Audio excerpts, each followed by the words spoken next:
আজিৰ মহাপুৰুষীয় সমাজৰ উদ্যোগত ওদালগুৰি জিলা নামঘৰত উপস্থিত হোৱা আমাৰ শ্ৰদ্ধাৰ সাংবাদিক মহোদয়লৈ মই প্ৰথমতে সেৱা প্ৰাৰ্থনা জনাইছোঁ। যিহেতু এয়া পিছপৰা অঞ্চল হিচাপে আপোনালোকে আহি আমাৰ এই অঞ্চলত যি নাম কীৰ্তনৰ ব্যৱস্থা কৰা হৈছে, সেই নাম কীৰ্তনক আপোনালোকে জগতলৈ বিয়পাই নিয়াৰ ব্যৱস্থা কৰিছে। সেয়ে পোনপ্ৰথমে আপোনালোকক আমি নমস্কাৰ জনাইছোঁ, সেৱা প্ৰাৰ্থনা জনাইছোঁ। আজি আমাৰ জেঠমহীয়া এটা অনুষ্ঠান। এই অনুষ্ঠানভাগি আমাৰ প্ৰতি বছৰে পতা হয়। যিহেতু আমি বাৰিষাৰ আমি প্ৰকৃতিৰ লগত সদায় সংযোজন হৈ আছোঁ। প্ৰকৃতিয়ে আমাক প্ৰতিটো মুহূৰ্ততে কৃপা কৰি আছে আৰু ভগৱন্তৰ কৃপাত প্ৰকৃতিৰ দ্বাৰাই আমি সকলোৱে চলি আছোঁ। সেয়েহে প্ৰকৃতিয়ে যাতে আমাৰ এই সকলোকে, এই অঞ্চলৰ সকলো মানুহে যাতে খেতি বাতি কৰি সুস্থ মগজুৰে, সুস্থ শৰীৰেৰে, ঈশ্বৰ সেৱাৰে পৰিপূৰ্ণ হৈ সমাজখন নিকা কৰি যাবৰ কাৰণে সকলো ফালৰ প্ৰয়োজন হ'ব। যিহেতু ধন নহ'লে, অৰ্থ নহ'লে আমি ঈশ্বৰ সেৱাও কৰিব নোৱাৰোঁ। সেয়েহে ভগৱন্তই যেন সকলোকে কৃপা দৃষ্টি কৰি এই বাৰিষা দিনটো সুকলমে চলাই শস্যখিনি সুন্দৰৰূপে ঘৰলৈ আনিব পাৰে। ঠিক তেনেকৈ যিহেতু আমি যাত্ৰা আৰম্ভ কৰিম, আমি জেঠ মাহৰ পৰাই আমি কঠীয়া সিঁচা, ধান ৰোৱা, ধান কটা, এনেকৈ গোটেইখিনি ক্ষেত্ৰতে আমি পথাৰত নামিব লাগিব। আৰু ভগৱন্তৰ নামত আমি এই দুমাহ ঈশ্বৰৰ নামত ব্ৰত হৈ থাকিব নোৱাৰিম। সেয়েহে আজি আমি ভগৱন্তৰ শ্ৰীচৰণত প্ৰাৰ্থনা জনাওঁ যে এই দুমাহ জোৰা কাৰ্যসূচীৰে আমি যিহেতু পথাৰত নামিম, সেই পথাৰত নমা যিখিনি খেতি, সেই খেতিখিনি যাতে ভগৱন্তই সুচাৰুৰূপে আমাক সকলোকে ভালদৰে দিয়ে আৰু সেই শস্যৰ দ্বাৰাই আমি যেন যি ফল পাওঁ, সেই ফলৰ পৰাই ঈশ্বৰক অৰ্পণ কৰি আমি সকলো পৰিয়ালে যাতে সুকলমে চলি যাব পাৰোঁ। সেয়ে আমাৰ এই ব্যৱস্থা, যাতে ভগৱন্তৰ কৃপা অবিহনে গছৰ পাত এটিও নলৰে। সেয়ে ভগৱন্তক আমি প্ৰাৰ্থনা কৰোঁ। ভগৱন্তই কৈছে বোলে তেখেতক আমি প্ৰাৰ্থনা নকৰিলে আমাৰ কোনো পধ্যে আমি আগবাঢ়িব নোৱাৰোঁ। সেইকাৰণে গুৰুজনাই কৈছে বোলে তমেব মাতা স পিতা তমেব বন্ধু সসা তমেব বিদ্যা দ্রবিণং তমেব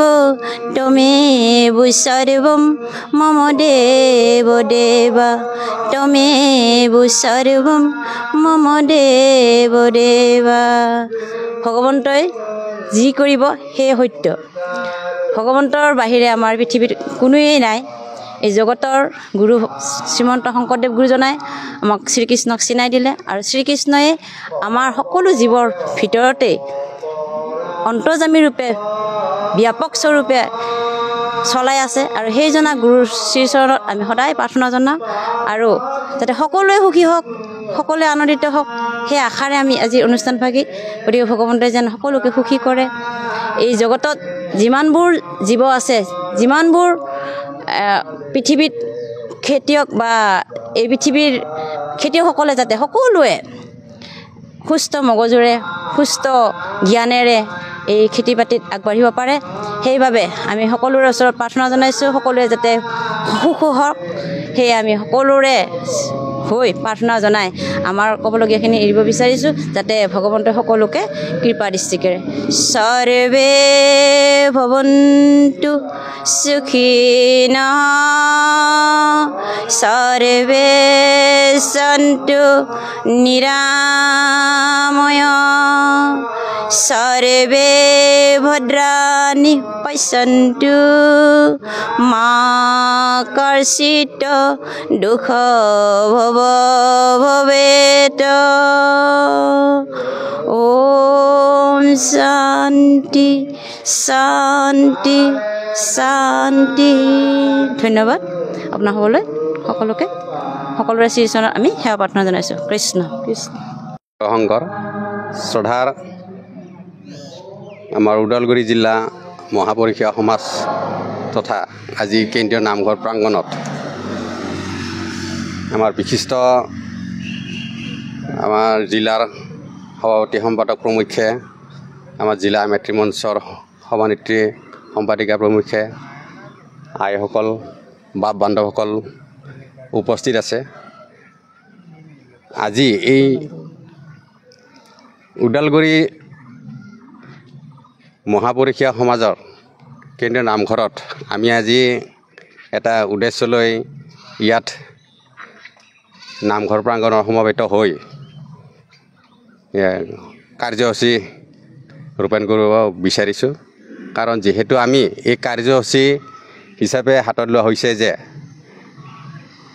আমি আমাৰ যিটো পৰম্পৰাগত এটা নীতি, সেই নীতি অনুযায়ী আমি এতিয়া বৰ্ষাকালৰ দিন ইয়াত আহি পৰিছে। সেই মৰ্মে আমি বৰ্ষাকালৰ দিশতেই আমি ঈশ্বৰৰ ওচৰত আটাই বাপ বান্ধৱ আই মাতৃ সমস্তে আমাৰ সমূহ ৰাইজে এই নামঘৰ প্ৰাংগণত উপস্থিত হৈ ঈশ্বৰৰ ওচৰত আমি প্ৰাৰ্থনা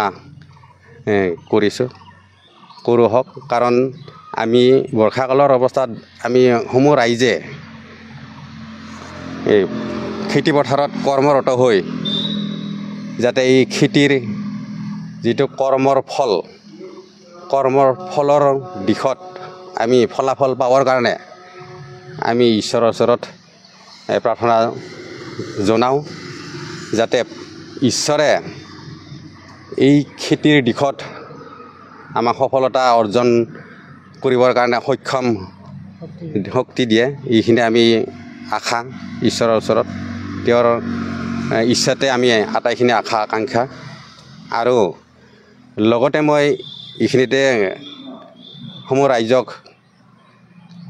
সুস্থ শৰীৰে শান্তি স্থিতিত হৈ থাকিবৰ কাৰণে মই ঈশ্বৰৰ ওচৰত সৰল প্ৰাৰ্থনা আৰু মিনতি জনাইছোঁ, যাতে এনেকৈ আমি শান্তি স্থিতিৰে সুন্দৰভাৱে এই স্থানত সমূহ ৰাইজে একেলগে উঠা বহা নাম কীৰ্তন যোগেদি আমি একত্ৰিত হৈ থাকিব পাৰোঁ। সমাজ আৰু ধৰ্ম নীতিত অটুট ৰাখি আমি আটাইখিনি যাতে আমি সুকলমে থাকিব পাৰোঁ, সেয়ে আমি ঈশ্বৰৰ ওচৰতে আশা কৰি আজিৰ কাৰ্যসূচী হাতত লোৱা হৈছে। আৰু আজিৰ কাৰ্যসূচীখিনি এই পৰিচালনা কৰি যাওঁতে যাতে কোনো ইয়াত মানে অপায়মংগল নহয়, তেওঁৰ লৈ আমি ঈশ্বৰৰ ওচৰত প্ৰাৰ্থনা জনাইছোঁ, যাতে এই কাৰ্যসূচীত আমি যিবিলাক কাৰ্যসূচী হাতত লোৱা হৈছে সেই কাৰ্যসূচী মৰ্মে আমাৰ একাদিক্ৰমে ৰাতিপুৱাৰ ভাগতে এই কাৰ্যসূচীখিনি আমি অৰ্পণ কৰি দিয়া হৈছে। সেই মৰ্মে আমাৰ ওদালগুৰি জিলা কেন্দ্ৰীয় নামঘৰ সত্ৰৰ স্থায়ী বিধিভাৱ জনাই পোনতে 1 নম্বৰ কাৰ্যসূচীত আমাৰ শৰাইখন প্ৰভুসন্তৰ ওচৰত অৰ্চনা কৰিলে। আকৌ দ্বিতীয় কাৰ্যসূচীত আমাৰ সমাজ আৰু ধৰ্ম নীতিৰ অনুযায়ী যিটো বৈকুণ্ঠৰ কলবোটৰ মহাভাগৱত পাঠ, এই পাঠধাৰী আমি দায়িত্ব অৰ্পণ কৰি দিছিলোঁ। এই দায়িত্বৰ মৰ্মে আমাৰ ওদালগুৰি জিলাৰ আমাৰ প্ৰেমানন্দ শাখাৰ বিশিষ্ট আমাৰ গণ্যমান্য ব্যক্তি হৰেণ বড়ো বাপজনাক এই দায়িত্ব অৰ্পণ কৰি দিয়া হৈছিলে। তেখেতে এই দায়িত্বত তেওঁ সম্পূৰ্ণৰূপে গ্ৰহণ কৰি আজি এই ভাগৱত পাঠৰ যি দায়িত্ব তেওঁ সুকলমে তেওঁ পৰিচালিত কৰিলে, তেওঁলৈ আমি নথৈ ধন্যবাদ আৰু তেওঁলৈ আমি ভৱিষ্যত উজ্জ্বল কামনা কৰিছোঁ। তৃতীয় কাৰ্যসূচী আমি আজিৰ এই শৰাইস্থলীত লোৱা হৈছে প্ৰসংগ পাঠ। এই প্ৰসংগ পাঠত আন এজন আমি ব্যক্তিক এই দায়িত্বটো দিয়া হৈছিল। তেখেত হৈছে ওদালগুৰি জিলা মহাপুৰুষীয়া সমাজৰ প্ৰাক্তন সভাপতি, তেখেত মাননীয় শ্ৰীযুত প্ৰফুল্ল ৰাভাদেৱ। তেখেতক আমি এই তৃতীয় কাৰ্যসূচীটো অৰ্থাৎ প্ৰসংগ পাঠ, এই পাঠটিত তেওঁক আমি দায়িত্ব অৰ্পণ কৰি দিছিলোঁ। তেখেতেও এই তৃতীয় কাৰ্যসূচীটোত সম্পূৰ্ণৰূপে দায়িত্ব গ্ৰহণ কৰি তেখেতে এই কাৰ্যসূচী পৰিচালনা কৰিবৰ কাৰণে আগবাঢ়িছে। তেওঁলৈ আমি ধন্যবাদ আগবঢ়াই দিছোঁ। চতুৰ্থ কাৰ্যসূচী আমাৰ আজিৰ এই কাৰ্যসূচীৰ মৰ্মে সমূহীয়া নাম কীৰ্তন আছে। এই সমূহীয়া নাম কীৰ্তনত ইয়াত উপস্থিত আমাৰ বাপ বান্ধৱ আই মাতৃ সমষ্টি আৰু উঠি অহা প্ৰজন্মৰ কণ কণ ল'ৰা ছোৱালীসকলে আজি ইয়াতে অংশগ্ৰহণ কৰিব নাম কীৰ্তনৰ দিশত। তেওঁলোকলৈও এই নাম কীৰ্তনত এই অংশগ্ৰহণ কৰিবৰ কাৰণে মই সেৱা ধৰিছোঁ আৰু তেওঁলোকে অংশগ্ৰহণ কৰিব।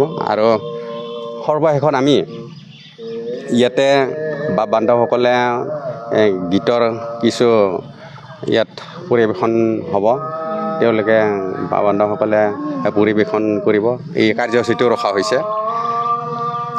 শেষত আমি এই গীত আৰু সংগীতেৰে আমি শেষৰ কাৰ্যসূচী সমাপন কৰিম। এই কাৰ্যসূচী আৰু এই কাৰ্যসূচীখিনি যাতে আৰম্ভণিৰে পৰা শেষলৈকে সুকলমে পৰিচালিত হৈ যায়, তাৰ কাৰণে মই ঈশ্বৰৰ ওচৰত প্ৰাৰ্থনা জনাই বাপ বান্ধৱ আৰু আই মাতৃ সমস্তক ওচৰত প্ৰাৰ্থনা জনাই যাতে আজিৰ কাৰ্যসূচীখিনি সুকলমে পৰিচালিত কৰি সমাপন কৰিব পাৰোঁ, এইখিনিয়ে মই অৱগত কৰিলোঁ। কৃষ্ণ।